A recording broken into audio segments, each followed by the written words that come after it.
Fala galera, eu sou o Fabiano Bandeira e aqui no meu canal, muito Botafogo de futebol e regatas. Pedro Raul e Matheus Babi podem jogar juntos ou um deve entrar sempre no lugar do outro?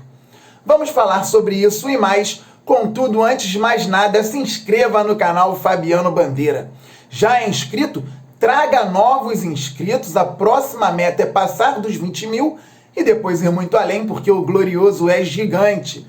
Deixe o like, isso é fundamental para o crescimento do canal Fabiano Bandeira, só falando a respeito do glorioso Botafogo de futebol e regatas, porque assim o YouTube entrega os conteúdos aqui do canal para mais pessoas. E ative o sininho para que você receba as notificações de todos os vídeos e todas as lives aqui do canal. Hoje, por exemplo, tem live às 20 horas, porque segunda e terça as lives iniciam às 19 horas, quarta e quinta e sexta, as lives começam às 20 horas. Estejam ligados sempre no canal Fabiano Bandeira. Pois é, galera, o Pedro Raul e o Matheus Babi jogaram juntos em grande parte do segundo tempo contra o Curitiba. Quando o Botafogo marcou os 2 gols, a dupla estava junta em campo. E isso não é coincidência. Eu vou tratar aqui um pouco do tema com questão estatística e também questão tática, obviamente. Por exemplo, todo mundo já percebeu que o Matheus Babi não pode jogar com o Pedro Raul estando aberto, ou seja, em 4-3-3 ou em 4-2-3-1, quando o Botafogo tem 2 pontas e um centroavante, porque aí o Pedro Raul fica centralizado, o Botafogo coloca um ponta de um lado e o Matheus Babi por outro lado. Eu já falei aqui no canal que eu cheguei a ver o Babi jogar como extremo pela esquerda pelo Macaé. Lá ele foi bem, mas infelizmente no Botafogo ele não foi bem naquela posição. Ele só rende como atacante de área. Ou até mesmo saindo um pouquinho, embora eu não goste, o Matheus Babi pode flutuar ali com o Pedro Raul. E por que eu falo que o Matheus Babi pode flutuar com o Pedro Raul? Porque as estatísticas são implacáveis nessa situação. O Botafogo demora 63 minutos para fazer um gol com a dupla em campo. E sem a dupla em campo, sem o Pedro Raul com o Matheus Babi, o Botafogo demora 93 minutos para fazer um gol. Eu tirei essa estatística da coluna do Rodrigo Coutinho lá no UOL. Ele que também fala muito da parte tática das equipes do futebol brasileiro. Então, quer dizer, com o Babi e o Pedro Raul em campo, a gente faz um gol a cada 63 minutos. E sem pelo menos um dos dois em campo, o Botafogo demora 93 minutos em média para marcar um gol. Como o Barroca pode organizar isso? Ele está jogando em 2 linhas de 4 com 2 atacantes. Está fazendo 4-4-2.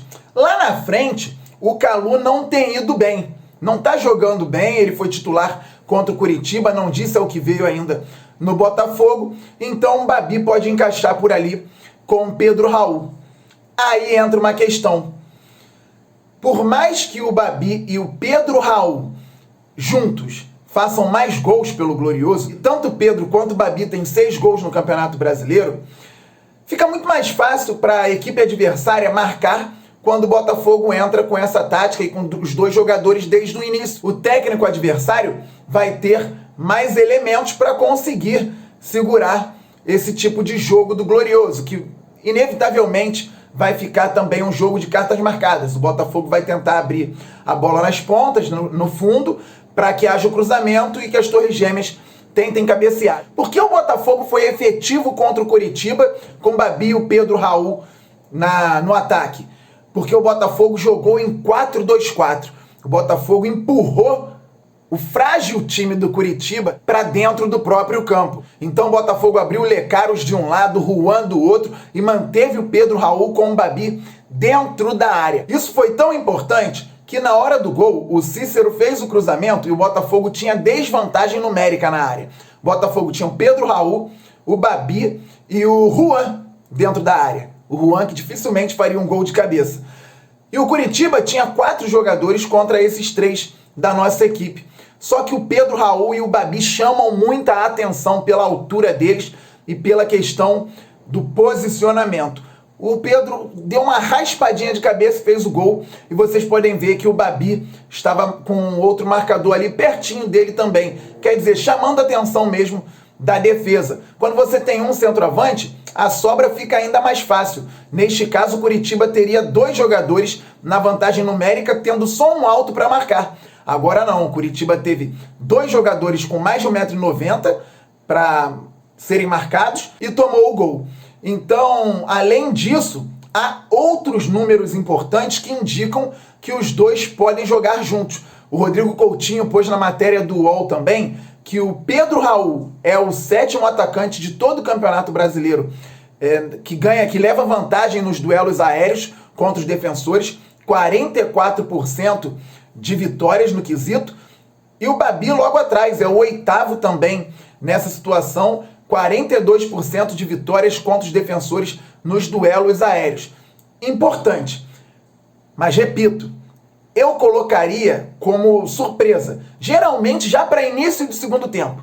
Eu começaria com Pedro Raul como titular, porque vem fazendo gols, está confiante. Há poucos jogos eu dizia que o Babi deveria ser titular, que o Pedro estava indolente, displicente e que o Babi daria mais movimentação ao ataque. Mas o Barroca insistiu no Pedro Raul, ele fez 3 gols em 2 partidas, o Babi veio do banco, contribuiu na última partida também, então eu manteria isso, Pedro Raul confiante como titular e o Babi entrando na segunda etapa para agregar ao lado do outro centroavante, justamente para não ficar só um jogo de cruzamento na área, mas para o Botafogo ter no primeiro tempo aquela intensidade, marcação alta, tentar umas finalizações de perto, ou uns cruzamentos também só para o Pedro Raul, tentar fazer o pivô com o próprio Pedro para algum meia chegar batendo, e no segundo tempo o Botafogo poderia utilizar essas jogadas com os dois dentro da área adversária. Aí vocês podem dizer, Fabiano, o Botafogo não tem lateral com a qualidade para ficar cruzando bola na área o tempo inteiro.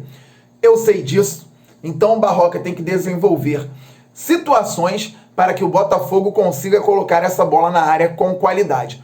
Por exemplo, ele deve utilizar o Kevin na lateral direita. Eu utilizaria o zagueiro Marcelo.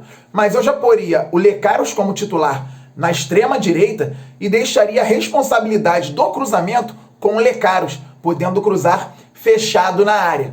Eventualmente, é lógico que o lateral vai fazer uma ou outra ultrapassagem e aí é treinar com quem jogar por ali para que ele acerte pelo menos um cruzamento aberto, um arco, ou o Marcelo ou o próprio Kevin. É difícil para o Kevin e é difícil para o Marcelo, tenho certeza disso, mas o Botafogo tem que acertar nos mínimos detalhes.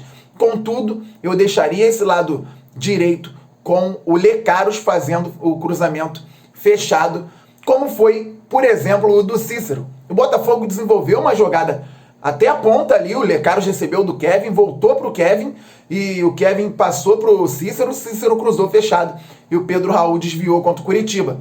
Do outro lado, eu continuaria utilizando o Foster pelo lado esquerdo, porque o Foster bate melhor na bola que o Vitor Luiz, e poderia sim cruzar com qualidade para Pedro Raul e também Matheus Babi. Mas aí o Botafogo já tem que ter uma articulação defensiva para que haja uma cobertura no Foster, que não é um jogador de extrema velocidade. Então ele apoiando pela lateral esquerda tem que ter uma retaguarda muito bem cuidada para que não tome bola nas costas em eventual contra-ataque do adversário. Então, sintetizando, eu tentaria ainda um 4-4-2, já que o Barroca vai tentar isso. Na verdade, eu tentaria aquele 4-1-3-2. Mas o Barroca deve ir com 2 linhas de 4. Eu tentaria assim começar com o segundo atacante, o Pedro Raul. E na segunda etapa, eu poria o Matheus Babi ao lado do Pedro também, para que eles possam fazer ali as defesas adversárias terem muitos problemas. Está constatado, galera, em termos estatísticos, Matheus Babi e Pedro Raul podem jogar juntos, desde que bem pertinho da área e, claro, dentro da área em várias oportunidades também. Eu dei minha opinião ontem a respeito das renovações na live aqui com meu amigo Wellington Arruda, mas reitero, os jogadores viram a oportunidade em uma diretoria frouxa, em um clube sem comando, de fazer o que quisessem. Fizeram um time mimado que fez chantagem para que jogadores que não têm condições de vestir a camisa do Botafogo pudessem renovar o contrato pelo menos até o final do Campeonato Brasileiro.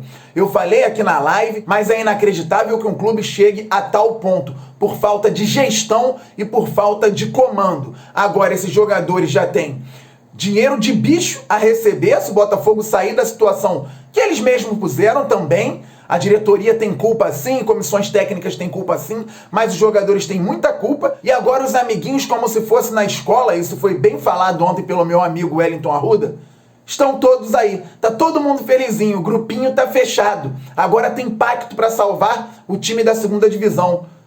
Eles nem deveriam estar brigando lá embaixo. Então é falta de comando e também é mimo demais para jogador de futebol. Eu espero que esse time tire o Botafogo dessa situação mesmo. Eu espero que o Botafogo não caia, porque vai ser ainda mais ridículo se cair. Mesmo com dinheiro sendo oferecido para eles ganharem e mesmo com patotinha de jogadores querendo os coleguinhas todos aqui. Ai, fulaninho não pode sair do Botafogo. Ai, Beltrano não pode sair do Botafogo. Façam o meu favor, tratem de jogar futebol. Honrem a camisa do Botafogo. Agora sim, galera, falei um pouco da parte tática, falei um pouco do encaixe ali dos dois centroavantes e falei também, que eu já tinha falado na live, a respeito dessa postura do Botafogo em ter que renovar com atletas para que o time tenha pacto para permanecer na primeira divisão. Bem, estamos muito juntos aqui no canal Fabiano Bandeira, sempre em prol do glorioso Botafogo de Futebol e Regatas. Estejam aqui no canal, ativem o sininho, deixem o like, compartilhem o canal Fabiano Bandeira. E lembrando a vocês que o canal Fabiano Bandeira e a marca 2DCel são parceiros. A 2DCel também produz o canal Fabiano Bandeira com produtos de extrema qualidade. Microfone de lapela, fone de ouvido, iluminação, tripé pequeno, tripé grande e muito mais. Esses e outros produtos vocês encontram na 2DCel. Aqui no Rio de Janeiro tem a loja física no Jacaré, na Galeria 474 e no Shopping Via Brasil, pertinho da Avenida Brasil, no bairro de Irajá. Além disso, vocês têm também a facilidade de falar com a 2DCel pelo WhatsApp. Um grande abraço, estamos muito juntos. Saudações alvinegras, valeu, fui! You make me